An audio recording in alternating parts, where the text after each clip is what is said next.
제가 읽어드리도록 하겠습니다. 사사들이 치리하던 때에 그 땅에 흉년이 드니라.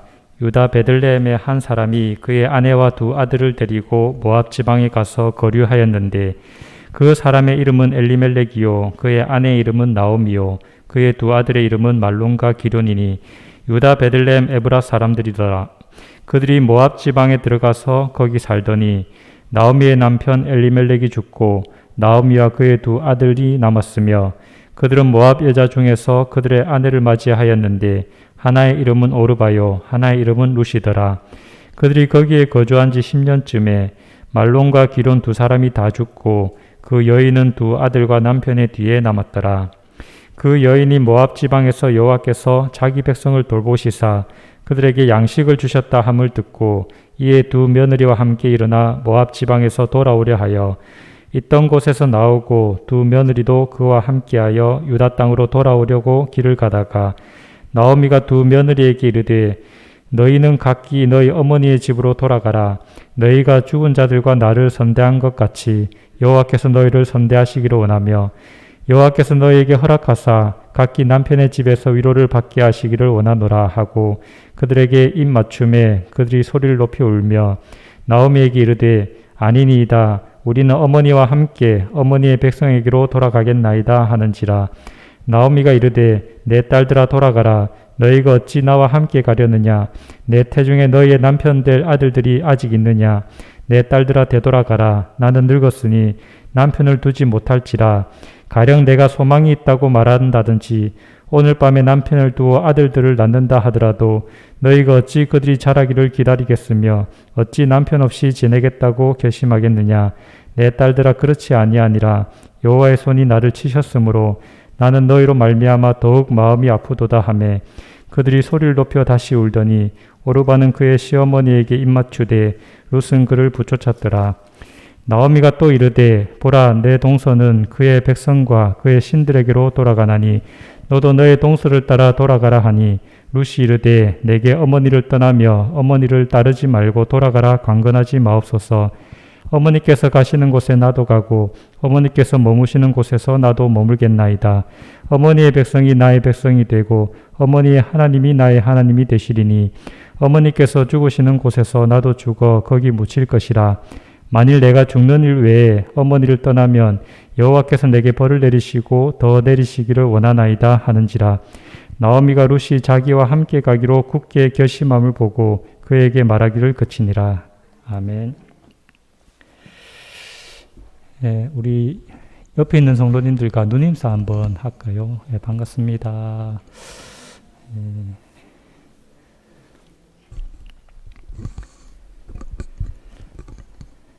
잘 지내십니까?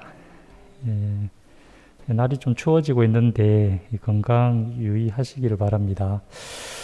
그 설화 중에 우리나라 설화 중에 여우 누이 이야기라고 있거든요. 혹시 아십니까? 여우 누이 이야기라고 저는 몰랐는데 굉장히 유명한 이야기라고 하더라고요. 이렇게 찾아보니까 스토리가 좀 재밌기는 한데 제가 여기서 그 스토리를 말씀드릴 필요는 없는 것 같고 거기에 보면 이 세 가지 주머니가 나옵니다. 세 가지 주머니가 나오는데 이 주머니가 공공에 처했을 때 어려움에 처했을 때 이 요술처럼 효력을 발휘해서 빠져나올 수 있게 하는 주머니라고 하거든요. 그래서 이 세 가지 주머니에 관련된 이야기가 여우 누이 이야기에 나오는데 제가 이게 설교를 준비하면서 나에게 만약에 세 가지 주머니가 있으면 어떤 주머니가 나에게 필요할까 한번 생각을 해봤습니다. 생각을 해봤는데 첫 번째는 비상금 주머니입니다. 비상금 주머니. 여러분 그런 표현 아십니까? 통장에 돈이 스쳐 지나간다는 말 아십니까? 네, 다 경험을 해보셨습니까? 돈이 나오자마자 만지지도 못하고 막 스쳐 막 어디론가 막 빠져나갑니다. 어디론가 막 이렇게 빠져나가 스쳐 지나가는데 그 외에 좀 비상금 주머니가 있어서 좀 필요할 때 돈을 썼으면 좋겠다 하는 생각이 들어서 첫 번째는 비상금 주머니를 아마 선택할 것 같다 생각이 듭니다. 두 번째는 이 논문 주머니입니다. 왜 논문 주머니냐면 제가 이제 이 논문을 쓰고 있거든요. 근데 이게 참 이렇게 논문이 참 안 써지고 이게 책도 잘 안 읽어지고 그럴 때 이 주머니가 있어가지고 논문을 탁 꺼내가지고 바로 이렇게 탁 제출할 수 있으면 좋겠다 이런 생각에 저는 이제 논문 주머니가 좀 필요할 것 같습니다. 세 번째는 뭔지 아십니까? 세 번째. 모르시겠죠. 당연히 제 이야기니까 모르실 텐데 저는 설교 주머니가 있었으면 좋겠습니다. 필요할 때마다 설교를 딱 꺼내가지고 설교를 딱 할 수 있으면 좋겠는데 특히나 오늘 무슨 줄인지 아십니까? 네, 오늘이 종교개혁 줄이거든요. 이 절기 설교가 굉장히 좀 힘든 것 같습니다. 이 해마다 돌아오는 이 절기 설교가 사실 내용적으로 굉장히 비슷비슷해서 이게 참 설교하기가 어려운 게 있는데 이럴 때 설교 주머니가 있어가지고 설교를 탁 꺼내면 참 좋겠다 하는 생각이 듭니다. 여러분들은 만약에 세 가지 주머니를 누가 준다 이러면 어떤 주머니를 원하실까요? 좀 신나는 일이겠죠. 그런 주머니가 있으면. 근데 오늘 우리가 신앙인이 살아갈 때 신앙인이 하나님 약속을 받았잖아요. 그리고 예수님께서 새롭게 또 언약을 주셨는데 그 약속을 받고 살아갈 때 이 세 가지 주머니가 필요한 것 같습니다. 이 세 가지 주머니가 있어야 이 약속에서 떠나지 않고 이 약속을 붙들고 살아갈 수 있을 텐데 그 세 가지 주머니에 관련된 이야기를 오늘 함께 나누려고 합니다. 오늘 특별히 룻기를 통해서 나누려고 하는데 그 내용을 조금 설명을 하면 이렇습니다. 오늘 본문에는 약속의 땅을 떠난 나오미가 자부 룻과 함께 이 예루살렘, 고향 예루살렘으로 돌아가는 이야기가 기록되어져 있습니다. 우선 1절을 한번 제가 읽어 드리겠습니다. 사사들이 치려하던 때 그 땅에 흉년이 드니라. 유다 베들레헴의 한 사람이 그의 아내와 두 아들을 데리고 모압 지방에 가서 거류하였는데 때는 사사시대입니다. 아시다시피 때는 사사시대고 베들레헴에 흉년이 들었습니다. 그때 이 한 사람, 이 유다 베들레헴에 살던 한 사람이 아내와 함께 두 아들들을 데리고 또 지금까지 살았던 그 고향을 떠나서 이방 땅 모압으로 갔습니다. 근데 이 가정에 대한 좀 더 구체적인 정보가 2절에 얘기되고 있습니다. 2절을 제가 읽어 드릴게요. 그 사람의 이름은 엘리멜렉이요 그의 아내의 이름은 나오미요 그의 두 아들의 이름은 말론과 기론이니 유다 베들레헴 에브라 사람들이더라. 그들이 모압 지방에 들어가서 거기 살더니 남편 이름이 엘리멜렉, 아내 이름이 나오미, 그리고 두 아들들이 말론과 기론. 이들이 이 하나님께서 약속으로 주신 이 땅, 그리고 베들레헴을 떠나서 이방 땅 모압으로 가서 거기 살았다. 이렇게 이야기하고 있습니다. 그런데 이들이 좀 더 잘 살아보려고 흉년이 들어서 떠났잖아요. 그래서 좀 더 잘 살아보려고 떠났으면 잘 살아야 되는데 어떻게 됐습니까? 아시다시피 한마디로 망했습니다. 망해버렸습니다. 이 본문 3절을 제가 읽어드릴게요. 나오미의 남편 엘리멜렉이 죽고 나오미와 그의 두 아들이 남았으며 5절도 제가 읽어드릴게요. 말론과 기론 두 사람이 다 죽고 그 여인은 두 아들과 남편의 뒤에 남았더라. 이들이 모압 땅에서 한 10년 정도를 산 것 같은데 좀 잘 살아보려고 떠난 그 모압에서 어떻게 됐습니까? 남편도 죽고 두 아들들도 이제 죽어버린 겁니다. 이 두 아들들이 살아있을 때 이 이방 여인과 결혼했었는데 이 두 며느리와 나오미만 이제 남게 된 것입니다. 이 뒤에 남은 나오미가 참 감당해야 할 이 삶의 무게가 굉장히 무거웠을 것으로 생각이 듭니다. 사람들이 또 고향에서 수건거리기도 할 테고 또 이 남자들이 다 없으니까 경제적인 가난 이런 것들도 힘들었을 테고 또 홀로 남아가지고 이 모든 것들을 책임져야 하니까 외로움도 아마 있었을 것입니다. 그런데 나오미는 이때 절망 가운데 주저앉아 있지 않고 어디로 가려고 합니까? 고향 베들레헴으로 이제 돌아가려고 하는 것입니다. 이것은 나오미가 이방 땅 모압으로 간 이후에 가장 잘한 것이라고 생각이 듭니다. 나오미의 그 며느리 룻도 이 나오미를 따랐습니다. 비록 넘어졌으나 하나님께서 약속으로 주신 이 가나안 땅 그리고 베들레헴에 돌아가려고 하는 이 이야기가 오늘 우리에게 어떤 메시지를 줄까 이것이 함께 나누려고 하는 것입니다. 나오미와 룻의 이야기는 우리의 이야기가 될 수 있는 것 같습니다. 우리도 처음에 하나님께서 우리에게 약속을 주셨는데 이 약속에서 떠날 수가 있거든요. 약속에서 멀어질 수가 있습니다. 여러 가지 이유로 멀어질 수가 있는데 우리가 연약해서 멀어질 수도 있고 우리에게 큰 시련이 찾아와서 멀어질 수도 있고 또 우리를 미혹하게 하는 것들이 있어서 멀어질 수가 있습니다. 이 흔들리는 것이 당연한 것 같습니다. 도종환 시인의 이 시가 이런 게 있잖아요. 흔들리지 않고 피는 꽃이 어디 있으랴, 이런 시가 있는데 마찬가지로 세상 모든 꽃이 흔들리면서 피듯이 우리의 신앙꽃도 사실 흔들리면서 피는 것 같습니다. 우리에게 문제는 흔들리는 것이 아닙니다. 흔들리는 것은 어쩌면 자연스러운 것인데 문제는 흔들리는 것이 아니라 흔들릴 때 자세를 다시 고쳐 잡지 않는 것이 문제인 것 같습니다. 하나님 약속과 멀어졌을 때 다시 돌아가지 않는 것이 우리에게 문제라는 것입니다. 예전에 제가 청개구리 이야기를 한번 해드린 적이 있거든요. 청개구리 이야기 다 아시잖아요. 청개구리가 왜 비만 오면 우는지 아십니까? 여러분들이 알고 있는 그겁니다. 엄마의 무덤이 이 빗물에 떠내려갈까 봐 운다고 합니다. 몰랐죠? 청개구리가 비만 오면 우는 이유가 이 엄마 무덤이 이 빗물에 떠내려갈까 봐 너무 슬퍼가지고 우는데, 제가 예전에 이런 질문을 던진 적이 있는데 이 청개구리가 가장 잘못한 것이 무엇일까? 이 질문 한번 던진 적이 있거든요. 뭐라고 생각하십니까? 네, 맞습니다. 역시 창원두려교회 성도님들은 기억력이 너무 좋으셔가지고 제가 이렇게 예화를 다시 쓰기가 좀 힘든데, 이 청개구리가 엄마 말을 안 들어가지고 항상 안 듣다가 엄마가 마지막에 죽을 때 자기 무덤 자리가 걱정이 돼서 반대로 이야기하잖아요. 반대로 이야기하는데 그 말은 들어가지고 이 물가에다가 이제 무덤을 놓는데, 청개구리가 가장 잘못하는 것은 엄마의 무덤 위치를 잘못 놓은 게 아니고 그것보다 더 잘못한 것은 그것을 잘못 놓았음에도 알매도 다시 고치지 않는 것, 다시 그 위치를 바로잡지 않는 것이 이 청개구리의 가장 큰 잘못이다, 이렇게 말씀드린 적이 있습니다. 마찬가지로 이 나오미가 다시 돌아가는 것은 정말 잘하는 것입니다. 나오미가 흔들릴 수도 있고 하나님 약속의 땅에서 멀어질 수도 있는데 다시 돌아가지 않는 것, 이게 가장 큰 문제고 나오미는 다시 돌아갔기 때문에 잘했다, 이렇게 말할 수 있는 것 같습니다. 오늘 나오미와 룻은 하나님의 약속으로 다시 돌아가고 있습니다. 다시 하나님의 약속을 붙들려고 합니다. 이것이 우리에게 주는 메시지가 뭘까? 이것을 나누려고 합니다. 이들은 하나님의 약속으로 돌아가는데 필요한 세 가지 주머니를 가진 것 같습니다. 그 주머니가 무엇인지 함께 살펴보려고 합니다. 우리가 하나님 약속에서 떠날 수 있는데, 흔들릴 수 있는데 다시 하나님의 약속을 붙들려면 우리가 무엇을 가져야 할까? 어떤 주머니를 가져야 할까? 이것을 확인해 보려고 합니다. 우리가 하나님의 약속으로 돌아갈 수 있도록 도와주는 첫 번째 주머니는 성경입니다. 성경.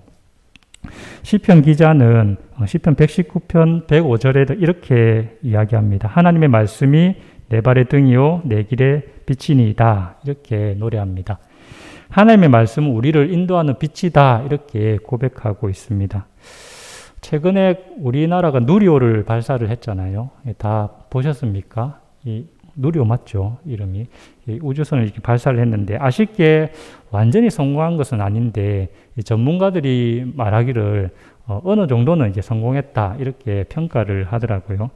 근데 인간이 우주를 정복해 가면서 한 가지 사실을 알게 되었습니다. 뭘까요? 그냥 제 생각인데 우주를 정복해 가면서 알게 된 것이 세상에는 위아래가 없다는 겁니다. 세상에는 위아래가 없다. 무슨 말씀입니까? 세상에 하늘이 위고 땅이 아래 아닙니까? 이렇게 말을 할 수 있는데 우리가 사는 지구 반대편에서 보면 어떻습니까? 지구 반대편에서 보면 우리가 바라보는 이 하늘이 어디입니까? 아래가 되는 거고 우리가 서 있는 땅이 위가 되는 것입니다. 그러니까 세상에는 어떻게 보면 위아래가 없는 것입니다. 저는 이것이 마치 이 하나님의 손을 놓고 길을 잃어버린 인간이 방향을 잃어버린 것을 표현하는 것이 아닌가 하는 생각이 듭니다. 인간은 우주를 정복하기 시작하고 신은 죽었다, 이렇게 말하면서 신은 이 세상에 없다, 이렇게 말하면서 길을 잃어버린 것 같습니다. 방향을 잃어버린 것 같습니다. 위가 어딘지 아래가 어딘지 왼쪽이 어딘지 오른쪽이 어딘지 알 수 없게 된 것 같습니다. 이 아이에게 길을 잃어버렸을 때 어떻게 해야 되는가 가르칠 때 제일 먼저 하는 게 뭡니까? 가만히 서 있으라. 그리고 경찰서에 신고하고 낯선 사람을 따라가지 말라 이렇게 말하거든요. 낯선 사람을 따라가지 말라. 근데 우리는 이 하나님의 손을 놓고 길을 잃어버리고 낯선 것을 따라가는 것 같습니다. 인간이 가장 따라가기 쉬운 것이 돈인 것 같습니다. 많은 사람들이 돈을 쫓아 살아갑니다. 돈 앞에서는 지금까지 소중하게 여겼던 모든 가치들이 포기되는 것 같습니다. 돈이 너무 소중해서 이 돈 앞에서 모든 것들이 다 하찮게 여겨지는 것입니다. 돈 앞에서는 사랑도 없고, 돈 앞에서는 우정도 없고, 돈 앞에서는 부모도 없고, 돈 앞에서는 형제도 없는 것 같습니다. 다른 무엇보다 돈이 가장 소중하게 여겨지는 것 같습니다. 그런데 우리 신앙인도 그런 것 같습니다. 교회도 이익을 쫓아 살아가기가 굉장히 쉽습니다. 종교개혁 당시 교회도 그랬습니다. 면죄부를 팔아서 많은 이윤을 남기려고 했습니다. 우리는 무엇에 인도되고 있는지 한번 돌아봐야 할 때인 것 같습니다. 우리는 이 하나님의 말씀에 인도되고 있는지 스스로 물어봐야 할 때인 것 같습니다. 하나님의 말씀이 내 발의 등이요 내 길의 빛이라고 우리가 고백하고 있는지 스스로 한번 물어봐야 할 것 같습니다. 우리가 기억해야 하는 것은 이 나오미와 룻이 돌아가려고 했던 이곳이 베들레헴이잖아요. 이 베들레헴의 원어적으로 보면 빵집입니다. 빵집. 베들레헴의 뜻이 빵집이거든요. 이 나오미와 룻이 돌아가려 했던 베들레헴 뜻이 빵집이라는 것이 굉장히 큰 의미가 있는 것 같습니다. 그것이 왜 빵집이라고 불렸는지는 사실 잘 모르겠습니다. 아마도 거기 농사를 지었을 테고 그곳에 나오는 곡식으로 빵을 많이 만들어서 빵이 많이 있다는 뜻에서 빵집으로 불렸던 것 같습니다. 그런데 이렇게도 생각해 볼 수 있을 것 같습니다. 우리는 예수님께서 태어나신 곳이 어디라고 알고 있습니까? 베들레헴이죠. 이 빵집에서 태어났습니다. 그리고 요한복음에 보면 예수님께서 자신을 가리켜서 뭐라고 합니까? 생명의 떡, 생명의 빵이라는 뜻이죠. 나는 생명의 빵이다 이렇게 말씀하고 있습니다. 우리는 죄를 지어가지고 죽을 수밖에 없는데 예수님의 그 생명의 빵으로 인해서 우리가 영생을 얻어야 되잖아요. 근데 이 예수님을 소개받을 수 있는 곳이 어디입니까? 예수님 우리가 만날 수 있는 곳, 그것이 바로 성경인 것입니다. 우리가 성경을 통해서 예수님을 만날 수 있는 것입니다. 그러니까 나오미와 룻이 돌아가려고 했던 이 빵집 베들레헴은 어떻게 보면 우리가 이 성경으로 돌아가서 예수님을 만나고 생명의 빵을 얻고 영생을 얻어야 된다. 이것을 말해주고 있는지도 모릅니다. 흔들리는 나침판은 틀리는 법이 없다. 이런 말이 있습니다. 나침판은 이렇게 다 흔들리잖아요. 근데 흔들리는 나침판은 틀리는 법이 없다. 이런 말이 있습니다. 오히려 흔들리지 않는 나침판이 고장난 나침판이고 더 정확하지 않는 나침판이라는 뜻입니다. 나침판은 흔들려야 정상입니다. 우리가 흔들리는 것은 자연스러운 것입니다. 우리가 흔들리지 않는다는 것은 어쩌면 하나님의 약속과 상관없이 산다 이것과 똑같다는 것입니다. 우리가 흔들리는 것에 마음 쓰지 말고 하나님의 약속으로 돌아가는 것에 더 집중하기를 바랍니다. 하나님의 약속을 다시 붙잡는 것에 집중하기를 바랍니다. 그렇다면 우리가 하나님의 약속에서 멀어졌을 때 우리가 하나님의 약속으로 다시 돌아가기 위해서는 무엇이 필요합니까? 첫 번째 주문이 뭡니까? 성경인 것입니다. 빵집인 성경인 것입니다. 생명의 빵인 예수님을 우리에게 증언하는 이 빵집, 성경이 우리에게 필요한 것입니다. 이 하나님의 말씀, 이 성경에 붙들려야 우리가 이 하나님의 약속에서 벗어나지 않고 붙들려 살 수 있다는 것입니다. 하나님의 말씀에 붙들려야 우리는 하나님의 약속을 기억하고 또 그 약속을 신뢰할 수 있습니다. 말씀에 붙들린 우리가 되기를 간절히 소망합니다. 종교개혁의 세 가지 구호 중에 하나가 오직 성경이라는 구호였습니다. 오직 성경. 오직 성경, 오직 말씀이 우리를 구원하는 것입니다. 오직 말씀이 우리를 살립니다. 이 말씀으로 살아가는 우리가 되기를 간절히 소망합니다. 그러면 우리가 하나님의 약속으로 돌아갈 수 있는 두 번째 주머니가 뭘까요? 이쯤 되면 이제 대충 짐작을 하셨겠죠. 종교개혁 세 가지 구호가 있는데 첫 번째가 오직 성경이면 두 번째는 믿음입니다. 믿음. 사랑하는 남편과 두 아들이 죽고 이제 나오미에게는 두 며느리 오르바와 룻만이 남았습니다. 나오미가 이제 이방 땅 모압에서 살 이유가 더 이상 없었습니다. 이제 나오미는 모압을 떠나서 고향 베들레헴으로 돌아가고자 결심했습니다. 베들레헴으로 다시금 발걸음을 뗐습니다. 그런데 얼른 베들레헴으로 돌아가야겠다는 마음에 조급해져서 미처 이 두 며느리를 생각하지 못한 것입니다. 베들레헴은 나오미 자신에게는 고향이지만 이 두 며느리에게는 어디입니까? 이방 땅인 곳입니다. 낯선 곳입니다. 더군다나 나오미 자신에게는 더 이상 아들들이 없었습니다. 그래서 두 며느리들이 만약에 자신을 따라온다면 이 두 며느리들은 평생 뭘로 살아야 됩니까? 갑으로 살아야 됩니다. 자식도 없는 갑으로 살아야 한다는 것입니다.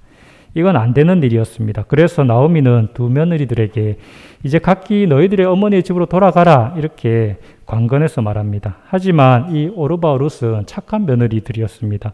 돌아가려고 하지 않았습니다. 아닙니다. 어머니, 우리에게 돌아가라 하지 마십시오. 우리는 어머니와 함께 어머니의 고향으로 갈 것입니다. 거기서 어머니와 함께 살면서 어머니를 잘 복양할 것입니다. 이렇게 이야기를 했습니다. 그런데 나오미는 더 강경하게 말합니다. 끝까지 돌아가라고 말합니다. 이제 나에게는 소망이 없다. 내가 너희들을 생각하면 마음이 너무 아프다. 그러니까 너희들 어머니 집으로 다들 돌아가라. 그러자 이 오르바는 엉엉 울면서 이 나오미의 입에 맞추고 돌아갔습니다. 그런데 룻은 어떻게 했습니까? 이 다른 선택을 합니다. 이 나오미를 따르기로 선택을 하는 것입니다. 오늘 본문 14절에 이렇게 말을 합니다. 그들이 소리를 높여 다시 울더니 오르바는 그의 시어머니에게 입맞추되 룻은 그를 부쫓았더라. 이 룻은 나오미를 이제 부쫓았다 이렇게 표현합니다. 젊은 나이에 자식도 없이 남편이 죽었지만 평생 시어머니를 복양하면서 살겠다 이렇게 결단하면서 나오미를 쫓은 것입니다. 근데 룻이 선택했던 이 길은 굉장히 힘든 길입니다. 우리가 다 알다시피 이것은 아무나 선택할 수 없는 길입니다. 어쩌면 나오미를 떠나서 집으로 돌아간 이 오르바의 선택이 옳은 선택인지도 모릅니다. 룻이 선택했던 길은 너무 힘들어서 아무도 가지 않으려고 하는 좁은 길입니다. 룻에게는 이 베들레헴 땅이 이방 땅이었습니다. 이방 땅 베들레헴에 가면 어떤 수모를 당할지 알 수가 없었습니다. 또 나오미가 가진 것이 아무것도 없는데, 땅도 없고 집도 없는데 어디서 살고 또 무엇으로 먹고 살지 막막했을 것입니다. 그럼에도 불구하고 룻이 이 힘들고 좁은 길을 선택했던 이유가 무엇일까요? 여러 가지로 얘기할 수 있지만 이 본문 16절을 한번 봅시다. 본문 16절에 이렇게 이야기하고 있습니다. 룻이 이르되 내게 어머니를 떠나며 어머니를 따르지 말고 돌아가라 강권하지 마옵소서. 어머니께서 가시는 곳에 나도 가고 어머니께서 머무시는 곳에서 나도 머물겠나이다. 어머니의 백성이 나의 백성이 되고 어머니의 하나님이 나의 하나님이 되시리니. 룻은 이방 여인이었습니다. 그런데 이 나오미를 통해서 하나님을 알게 되었고 하나님을 믿게 되었습니다. 그녀는 이 하나님에 대한 믿음으로 남들은 가지 않은 이 좁은 길을 선택하려고 했고, 이 선택으로 그녀는 결국 이 믿음의 조상, 예수님의 족보에 이름 올리는 믿음의 조상이 될 수 있었습니다. 그리고 나오미를 따라서 베들레헴에 가서 살 때 이 룻에게 믿음이 무엇이었을까 제가 한번 생각을 해봤습니다. 그거는 한마디로 끝까지 버티는 것이라고 생각합니다. 끝까지 버티는 것. 룻의 삶은 녹록지가 않았을 것입니다.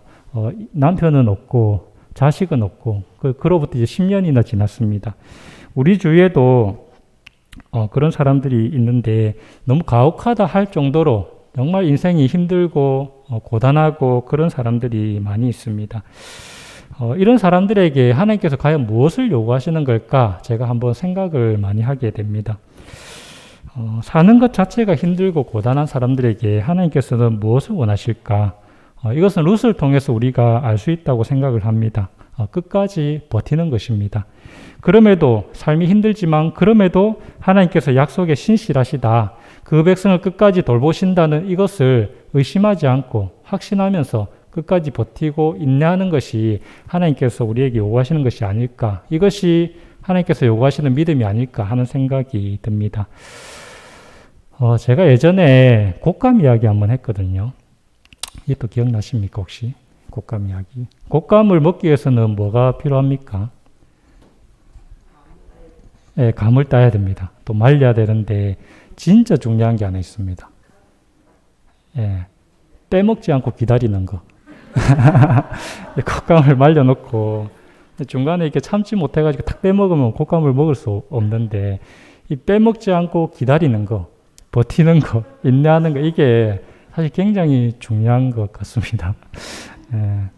근데 우리의 삶이라는 것, 신앙인의 삶이라는 것도 마찬가지인 것 같습니다. 우리가 버티고 견디고 인내하는 게 사실 굉장히 중요합니다. 우리는 힘든 시련이 찾아올 때, 어려운 문제를 경험할 때 하나님의 약속과 멀어질 수가 있습니다. 하나님께서 약속하신 것이 잊어버릴 수가 있습니다. 하지만 그런 상황에도 우리가 하나님께서는 약속에 신실하시다는 것을 끝까지 믿는 것, 그런 상황 속에서도 하나님께서는 자기 백성을 끝까지 책임지시고 돌보신다는 것을 확신하면서 버티는 것, 인내하는 것, 이것이 저는 믿음이라고 생각을 합니다. 그리고 하나님께서 언젠가 우리를 구원해 주실 거라는 것을 기다리는 것, 이것이 믿음이라고 생각을 합니다.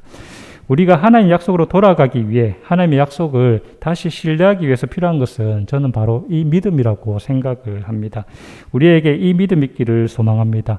힘든 상황이 오고 힘든 시련이 오고 어려움이 오는 것은 있겠지만 그 가운데서 우리가 하나님을 신뢰하고 인내하고 버티고 그리고 그 구원을 기다리는 것, 이것이 우리에게 필요하다고 생각을 합니다. 종교개혁의 세 가지 구호 중에 하나는 오직 믿음이었습니다. 오직 믿음. 이 오직 믿음이 우리를 구원하고 이 오직 믿음이 우리를 살립니다. 우리가 이 믿음으로 살기를 간절히 소망합니다. 그러면 우리가 하나님의 약속으로 돌아갈 수 있도록 도와주는 세 번째 주머니는 뭘까요? 이쯤 되면 진짜 확신이 되겠죠. 은혜입니다. 은혜. 종교개혁 세 가지 구호 중에 오직 은혜가 있습니다. 이 은혜가 우리에게 필요한 것입니다. 나오미는 고향 베들레헴에 돌아오는 것이 쉽지 않았을 것 같습니다. 잘 살아보겠다고 하나님께서 약속으로 주신 땅까지 떠났는데 모압으로 갔는데 이 모압에서 잘 살았으면 몰라도 이제 완전히 망해버렸잖아요. 그래서 다시 돌아오는 것이 아마 힘들었을 것입니다. 이 고향 베들레헴 사람들은 나를 어떻게 생각할까? 저 사람들이 잘 살겠다고 떠났는데 저렇게 망했으니까 막 수근수근 거릴 것 같기도 하고 해서 돌아오는 게 굉장히 힘들었을 것 같습니다. 모압에서 남편도 잃고 두 아들들을 잃었습니다. 그래서 이 사람들이 생각할 것, 사람들이 손가락질할 것, 사람들이 수근거릴 것 생각하면 부끄러웠을 것입니다. 그녀는 사람들에게 이제 자신을 나옴이라고 부르지 말고 마라라고 불러라 이렇게 말합니다. 나를 기쁨이라고 부르지 말고 괴로움이라고 불러다오 이렇게 말을 합니다. 자기 스스로가 얼마나 부끄러운지 말을 해주는 것 같습니다. 그래서 나오미가 이 베들레헴에 다시 돌아온 것은 진짜 대단한 결단인 것입니다. 쉽지 않았을 것입니다. 아마 모압 땅에서 죽는 것이 더 쉬웠을 것입니다. 나오미가 베들레헴에 다시 돌아올 수 있었던 것이 무엇일까 제가 생각을 해봤는데 본문 6절에서 제가 한번 답을 찾아봤습니다. 본문 6절을 제가 읽어드리도록 하겠습니다. 그 여인이 모압 지방에서 여호와께서 자기 백성을 돌보시사 그들에게 양식을 주셨다 함을 듣고 이에 두 며느리와 함께 일어나 모압 지방에서 돌아오려 하여. 여기서 좀 눈여겨서 볼 부분은 이 하나님께서 자기 백성을 돌보시사 이렇게 표현되어 있는데 하나님께서 돌보셨다. 이게 헤세드입니다. 헤세드. 많이 들어봤지 않습니까? 하나님의 은혜를 말하는 것입니다. 이 하나님의 은혜가 베들레헴에 임했다는 것을 나오미가 들은 것입니다. 나오미는 이 하나님의 은혜가 베들레헴에 머문다는 그 소식을 듣고 이 은혜가 너무 갈급해서 이제 베들레헴으로 돌아가려고 하는 것입니다.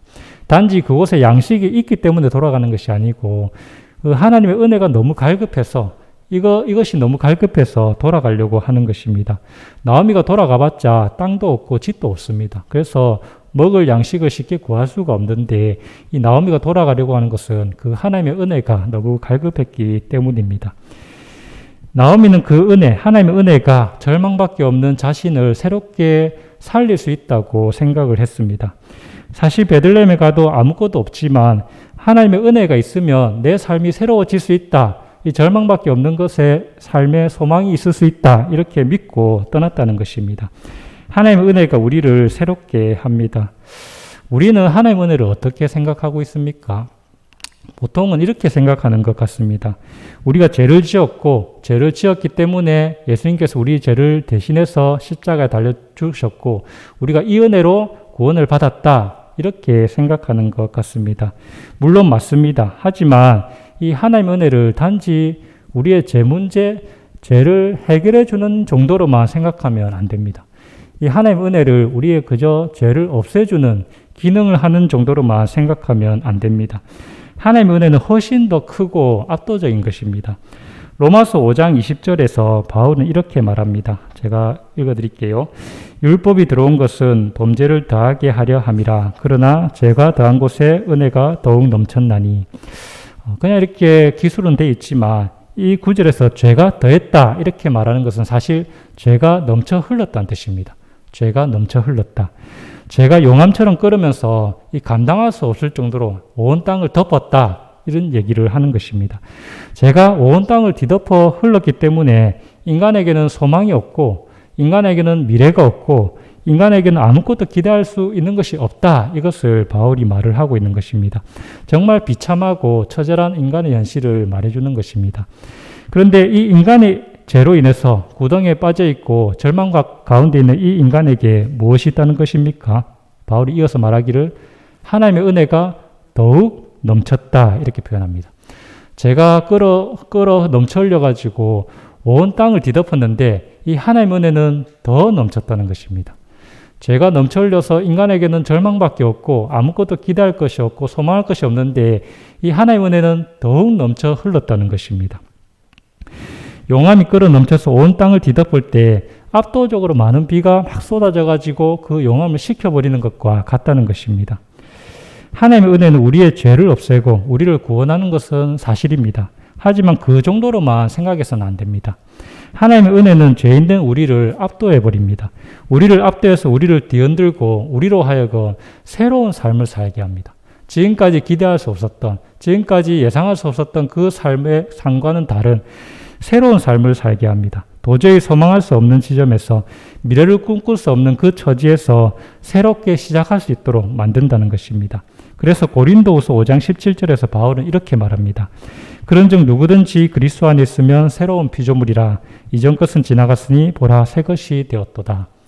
그러니까 하나님 은혜는 우리가 죄를 지었기 때문에 그 죄 문제 하나 해결해 주려고 온 것이 아니고 우리를 압도해서 우리를 하여금 완전히 다른 삶, 지금까지 살아온 삶과 완전히 다른 새로운 삶을 살 수 있게 한다는 것입니다. 우리의 현재는 사실 과거의 결과잖아요. 우리의 현재는 과거의 결과고 우리의 미래는 과거와 현재의 결과입니다. 그래서 우리는 미래를 기대하면서 어떻게 합니까? 현재를 막 준비를 하잖아요. 그래서 현재를 잘 준비하면 미래가 밝을 거다 이렇게 예상하고 잘 준비합니다. 그런데 우리가 살아와서 알겠지만 우리가 계획대로 되는 것이 있습니까? 우리 인생은 사실 계획대로 되는 것이 하나도 없습니다. 저도 살아보니까 계획대로 되는 것이 하나도 없었습니다. 그래서 잘 준비하면 미래가 밝을 거라는 게 사실 믿어지지가 않는 겁니다. 과거와 현재가 만나가지고 그것이 결과에서 미래로 가면 저는 사실 좀 밝은 미래를 기다리고 있다 이렇게 말하기가 좀 어려운 것 같습니다. 그런데 우리에게 참 희망적인 것은 성경이 우리에게 이렇게 말합니다. 이전 것은 지나갔으니 보라 새 것이 되었다. 우리의 과거가 어떤 삶을 살아왔든지 상관없이 우리의 처지가 얼마나 절망적인지 상관없이 우리가 얼마나 구덩텅이에 빠져가지고 헤어날 수 없는 처지에 있는 것과 상관없이 하나님의 은혜가 있으면 어떻게 됩니까? 이전 것은 지나가 버리고 새 것이 되어버리는 겁니다. 우리는 지금까지 이렇게 살아와서 이런 미래를 기대하겠지만 우리가 절망적인 삶을 살아온 것과 상관없이 하나님께서는 우리를 새로운 삶을 살 수 있도록 바꾸신다는 것입니다. 우리가 이 압도적인 하나님의 은혜 아래 서면 우리는 죄가 해결되는 것은 물론이고 우리를 새로운 삶으로 인도합니다. 완전히 새롭게 삶을 살게 한다는 것입니다. 우리의 과거와 현재가 우리의 미래를 지배하는 것이 아니고 하나님의 은혜가 우리의 미래를 만들어 간다는 것입니다. 하나님의 은혜 안에서 이전 것은 다 지나갔습니다. 새 것이 되었습니다. 이 은혜가 우리를 완전히 다른 삶을 살게 합니다. 종교개혁 세 가지 구호 중에 하나가 이 오직 은혜였습니다. 오직 은혜. 이 오직 은혜가 우리를 새롭게 한다는 것을 믿기를 바랍니다. 이 은혜로 살아가는 우리가 되기를 간절히 소망합니다. 기도